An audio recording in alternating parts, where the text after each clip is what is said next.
और देखिए एक बड़ी खबर मिल रही है, बीजेपी की जन आक्रोश यात्रा स्थगित नहीं होगी। अभी लगातार जन आक्रोश यात्रा जारी रहेगी। देखिए दोपहर में ये खबर आई थी कि बीजेपी ने कोरोना को देखते हुए, कोरोना की मौजूदा स्थिति को देखते हुए जन आक्रोश यात्रा स्थगित करने का फैसला लिया है, लेकिन अब यह खबर मिल रही है कि नहीं, इसे स्थगित नहीं किया जा रहा है। शाम को पार्टी ने अपना फैसला बदल दिया। देखिए सुबह स्थगित करने का फैसला लेकर अपनी पीठ थपथपाते बीजेपी नेता नजर आए थे, कई बयान भी दिए और शाम होते होते पार्टी ने यू टर्न मार लिया है, अपना फैसला बदल दिया है।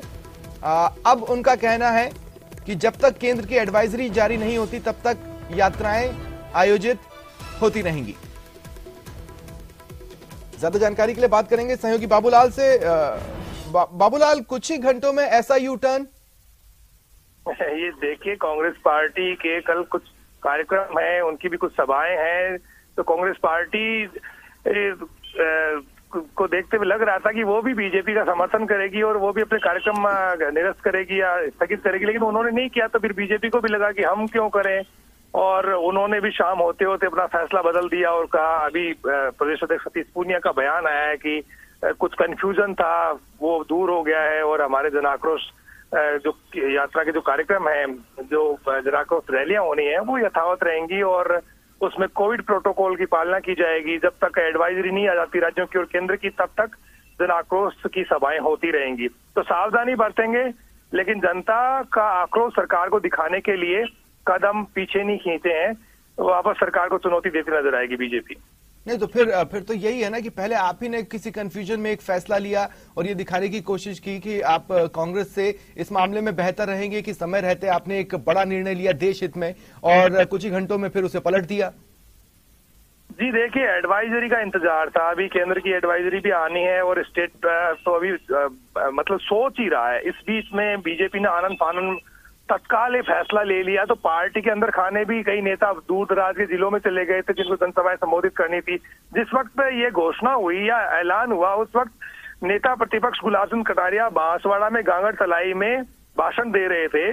उसके बाद में कटारिया ने कहा कि पार्टी ने जो फैसला किया मैं उसके साथ हूँ, अब हमारी कोई जनसभा नहीं होगी। लेकिन शाम होते होते पार्टी में कहीं ना कहीं एकरूपता नहीं थी निर्णय में, जिसको लेकर के सतीश पूनिया का बयान आया कि पहले तो कुछ कंफ्यूजन हो गया था। बेहद दिलचस्प रहेगा, सुबह फिर ये फैसला लिया किसने था? क्या पार्टी की जो थिंक टैंक कहे जाते हैं उनने मिलकर लिया था या एक तरफा तरीके से फैसला लिया गया बिना सोचे समझे? जी बिल्कुल, 2 दिन से जिस तरह से चीन से खबरें आ रही हैं कि वहां पर महाविस्फोट हो गया कोरोना का, तो यहाँ पर भी लोग आशंकित थे। उनको लग रहा था कि भीड़ जुटेगी तो कोरोना कहीं यहाँ ना फैल जाए। तो पार्टी को भी लगा कि हमें कोई फैसला लेना चाहिए, क्योंकि कल जब केंद्रीय स्वास्थ्य मंत्री ने राहुल गांधी को लेटर लिखा था और उनसे उन्होंने गुजारिश की थी कि आप देश हित में इस यात्रा को स्थगित करें, क्योंकि कोविड प्रोटोकॉल की पालना नहीं हो पाएगी तो कोरोना फैल सकता है। तो बीजेपी, राजस्थान की बीजेपी ने भी महसूस किया कि हमें भी जो है एक कदम आगे बढ़ाते हुए हमारे यहाँ जन आक्रोश यात्रा चल रही, तो इसको स्थगित करना चाहिए। दोपहर में स्थगित कर भी दिया, पार्टी के नेताओं को दिल्ली में इन्होंने खबर भी भेजी, उन्होंने भी अप्रूवल दे दिया। लेकिन शाम होते होते जब कांग्रेस के कार्यक्रम स्थगित नहीं हुए तो फिर इनको भी अपना फैसला बदलना पड़ा। कल मुख्यमंत्री अशोक गहलोत भरतपुर जा रहे हैं, वहां पर भी चौधरी चरण सिंह की जयंती कार्यक्रम हो रहे हैं। आज भी जयपुर में एक बड़ी रैली कांग्रेस पार्टी ने आयोजित की। तो बीजेपी को लग रहा था कि कांग्रेस स्थगित कर देगी तो उन्हें जोर नहीं आएगा और जनता के बीच में वो, लेकिन अब तो किरकिरी का सबब बन जाएगा ना, ये तो एक रणनीति में भारी चूक रही।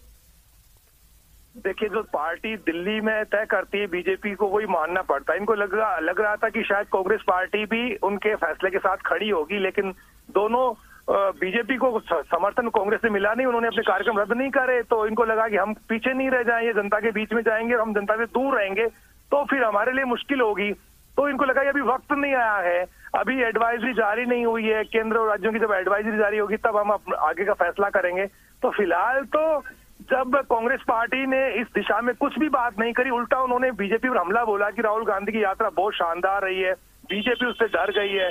तो बीजेपी को लगा कि फेस सेविंग बड़ी मुश्किल हो जाएगी, जनता में यही मैसेज जाएगा कि राहुल गांधी की यात्रा को जो अपार जन समर्थन मिला उससे बीजेपी घबरा गई और उन्होंने अपनी जन आक्रोश यात्राएं स्थगित कर दी। तो बीजेपी अकेले पड़ गई इस मामले में।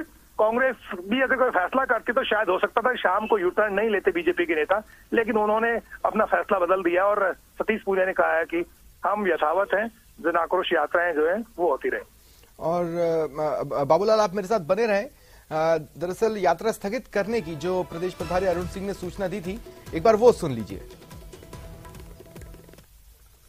राजस्थान में कांग्रेस की गहलोत सरकार के खिलाफ जो जंगल राज है, कुशासन है, भ्रष्टाचार, उसके खिलाफ 200 विधानसभाओं में भारतीय जनता पार्टी की जन आक्रोश यात्रा चल रही थी। और जब कोविड की गाइडलाइन आई, तुरंत जो यात्रा बची हुई थी उन यात्राओं को रोकने का काम भारतीय जनता पार्टी ने किया है। और जो यात्रा पहले संपन्न हो गई उसमें भी जबरदस्त लोगों का जन समर्थन मिला। यह यात्रा जन भागीदारी सुनिश्चित करने को थी।